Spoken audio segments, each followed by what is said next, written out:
नमस्कार, मैं हूं श्रद्धा। आप देख रहे हैं न्यूज 18 मध्य प्रदेश छत्तीसगढ़ बुलेटिन की शुरुआत। लेकिन उससे पहले 5 मिनट में देश प्रदेश की 25 बड़ी खबरें। जम्मू कश्मीर में धारा 144 हटाने की याचिका पर तुरंत सुनवाई से सुप्रीम कोर्ट ने इनकार कर दिया। सुप्रीम कोर्ट ने कहा कि मामला संवेदनशील है और इसमें सरकार को वक्त मिलना चाहिए। कोर्ट 2 हफ्ते बाद फिर से मामले की सुनवाई करेगी। वहीं केंद्र शासित प्रदेश बनाने के बाद राज्य में अलग तरीके से परिसीमन के लिए भी चुनाव आयोग तैयार हो गया। आयोग को अब गृह मंत्रालय के अनुरोध का इंतजार है, जिसके बाद चुनाव आयोग परिसीमन की प्रक्रिया शुरू करेगा। वहीं आर्मी चीफ विपिन रावत ने पाकिस्तान को करारा जवाब देने का दावा किया है। आर्मी चीफ ने कहा कि हमारी सेना सरहद पर हर गतिविधि का जवाब देने के लिए पूरी तरह तैयार है। सुप्रीम कोर्ट में चल रहे अयोध्या मामले में कोर्ट ने रामलला के वकील को जमीन के सबूत दिखाने को कहा। संविधान पीठ ने कहा कि आप सुन्नी वक्फ बोर्ड के दावे को नकार रहे हैं, तो आप अपने दावे को कैसे साबित करेंगे। उन्नाव रेप केस के आरोपी और विधायक कुलदीप सेंगर को दिल्ली के 30 हजारी कोर्ट ने पीड़िता के पिता की हत्या के मामले में आरोपी बनाया है। सेंगर पर रेप के साथ ही पॉक्सो एक्ट के तहत भी आरोप तय किया गया।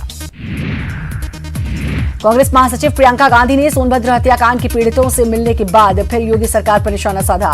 प्रियंका ने कहा कि आरोपियों ने महिलाओं और पीड़ितों के खिलाफ गुंडा एक्ट के तहत मामला दर्ज करवाया, लेकिन सरकार से उन्हें इंसाफ नहीं मिला। लोकसभा में करारी हार के बाद बिहार में महागठबंधन की तरफ है। मांझी, शिवानंद और प्रेमचंद के बयानों से संकेत मिले हैं। आने वाले विधानसभा चुनाव में नया समीकरण देखने को मिल सकता है। सिक्किम डेमोक्रेटिक फ्रंट के दोरजी शेरिंग लेप्चा समेत पार्टी के 10 विधायकों ने बीजेपी सदस्यता ली और सिक्किम विधानसभा चुनाव में पवन कुमार चामलिंग की पार्टी सिक्किम डेमोक्रेटिक फ्रंट के 15 विधायक जीते थे। दिल्ली में रविदास मंदिर तोड़ने को लेकर पंजाब बंद के दौरान कई जगहों पर प्रदर्शनकारियों और दुकानदारों में झड़प हुई। वहीं मुकेरिया में पुलिस और प्रदर्शनकारियों पर हवाई फायरिंग करनी पड़ी।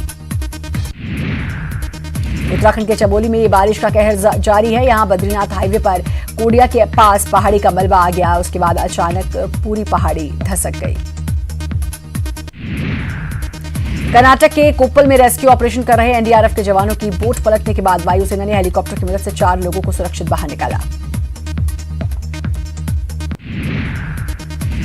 गुजरात में 12 लाख लोग बाढ़ की चपेट में हैं। इस बाढ़ में कच्छ में रेलवे ट्रैक बह गया। यह हादसा सामख्याली के पास हुआ, जहां ट्रैक की मरम्मत की जा रही है।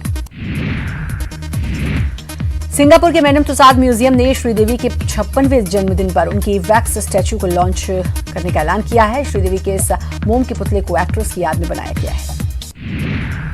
टीम इंडिया के कोच पद के लिए मुंबई में 16 अगस्त को इंटरव्यू है। 6 उम्मीदवार कोच पद की दौड़ में शामिल हैं, लेकिन इसमें वर्तमान कोच रवि शास्त्री ही सबसे मजबूत दावेदार है। बीजेपी के दिवंगत नेता और पूर्व विदेश मंत्री को आज दिल्ली में श्रद्धांजलि दी गई। श्रद्धांजलि सभा में प्रधानमंत्री नरेंद्र मोदी, केंद्रीय गृह मंत्री अमित शाह समेत केंद्र सरकार के मंत्री और बीजेपी के वरिष्ठ नेता मौजूद रहे। मंत्री सज्जन सिंह वर्मा ने कैलाश विजयवर्गीय पर निशाना साधते हुए उन्हें घमंडी बताया। सज्जन सिंह ने कहा कि कैलाश विजयवर्गीय को औकात से ज्यादा मिल गया है।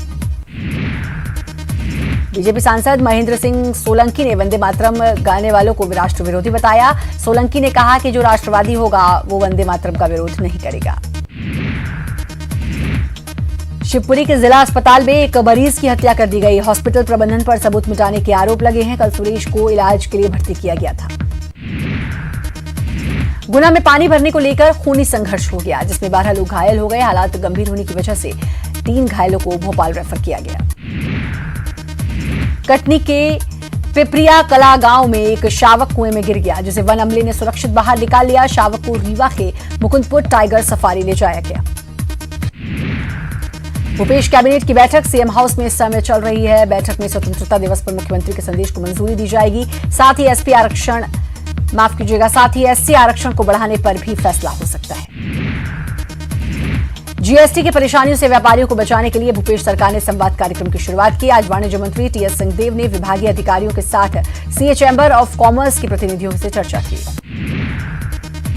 बेमेतरा में आवारा मवेशियों को लेकर किसानों ने जमकर बवाल काटा। करीब 400 मवेशियों को किसानों ने इकट्ठा कर कलेक्ट्रेट में छोड़ने की तैयारी की, जिसके बाद पुलिस की टीम ने उन्हें लौटाया। ओडिशा में भारी बारिश के चलते कई किलोमीटर तक रेलवे ट्रैक पर पानी भर गया, जिसका असर जगदलपुर आने वाली ट्रेनों पर भी पड़ा। कई ट्रेनों को रोक दिया गया। ट्रैक से पानी निकलने के बाद ही रेल सेवा शुरू की जाएगी। छत्तीसगढ़ में मौसम विभाग ने कुछ इलाकों में भारी बारिश का अलर्ट जारी किया। बिलासपुर और सरगुजा संभाग में अगले 24 घंटे में बारिश हो सकती है। 70 साल बाद जम्मू कश्मीर